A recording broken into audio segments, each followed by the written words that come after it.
So when we're trying to walk with crutches on an injured foot, we're assuming my right foot is injured now. We're walking on this foot without any weight.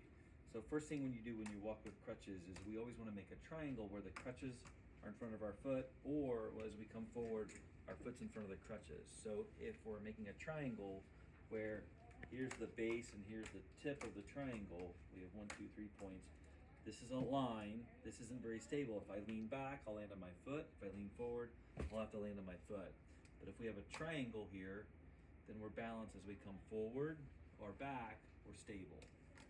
So when we're walking with crutches, we go crutches, and the foot's gonna come in front of the crutches. We never wanna make a line, so we're going crutches. We don't wanna make a line and slap the foot down. We wanna do this in a gliding mechanism where we're going crutches, and then we glide forward as the foot comes in front of it, so we're making that triangle again. Now, as we're transitioning to walking on with a boot on, we're assuming my right foot has a boot, we go crutches, and then the heel of the boot is gonna go even with your toes, and this is almost like a baby step. And as we come forward, we keep a lot of weight on our hands and a little bit of weight on the boot, and we rock forward as the other foot comes forward this way, real slowly. And you always wanna go really slowly when you're doing this. Crutches, then the boot, and this is a baby step. And I like to tell people when we're starting this, go really slow and pause as you're doing this, and then come forward, okay? Come backwards a little bit here. So once again, crutches, boot, this is like a baby step, and the other foot comes forward. We never really wanna make a line where we're going crutches, and we don't wanna put the foot way out, because then I have to rock forward very, very far. So we wanna go crutches, boot, heel even with the toes, and just come forward this way. And we don't want to really slap the foot down. And over time, as you transition, you're going to put crutches, boot, and as we rock forward, we're going to put less and less weight on our hands and more weight on the boot to pain tolerance when your doctor allows you to do that. And crutches, boot, and come forward and walk normally. Thank you. Yeah. So this is how to walk, how to transition to walk when we have foot surgery and we're in a boot, how we're walking initially with a walker on an injured foot. So initially now, like for example, we have a right foot, we just had right foot surgery, we've been non-weight bearing. Right. And normally when we walk with a walker or crutches when we're non-weight bearing, we think about always making a triangle where the crutches or the walker are in front of the foot. We don't think about making a line or parallel to the wheels because that's more of an unstable area where we'll fall backwards or we'll fall forwards with the crutches. So you always want the crutches or the walker in front of or behind your foot, your good foot, for more stability, okay? So when we're walking now with a walker with no weight on your foot, the walker goes forward, we like lock our elbows and we pivot forward and our good foot comes forward, and we're going really slowly as we do this.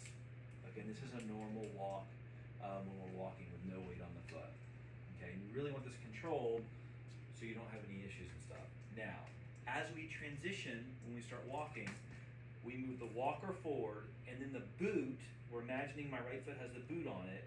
The boot, the heel of the boot goes even with the toes of your good foot. Okay. And so this is like a baby step. The walker's already forward, the boot is against the ground, and the first time we start walking on this, the transition is we're gonna have about 90% of the weight on our hands and 10% on the boot, and we're just gonna feel the bottom of the boot against the ground. All boots, all manufacturers of all boots have a contour or a curve to them, right, and it's gonna naturally rock you forward. That can be a little disorienting, so you wanna minimize that, so go really, really slowly. So 90% of the weight's on your hands and 10% on the boot. And then as we rock forward, we're gonna feel that, and because it's a baby step, our other foot's gonna come in front of the bad foot, okay? So we're gonna do this again. We're gonna go walker, the boot, the walker's in front of us. Right. The bad foot the heel is gonna be even with the toes. And we're gonna rock forward, and we're barely putting weight, we're putting a lot of weight on our hands. Okay, so you're barely putting weight on the bad foot. That's correct, about 10%. So we're gonna start back here again. So we're gonna go walker, and this is almost like, what I almost want you to do is imagine you're going baby step, big step, baby step, big step. I don't want people ever doing the boot too far forward, because then I have to do this, and we don't want to walk where we're walking this way, okay?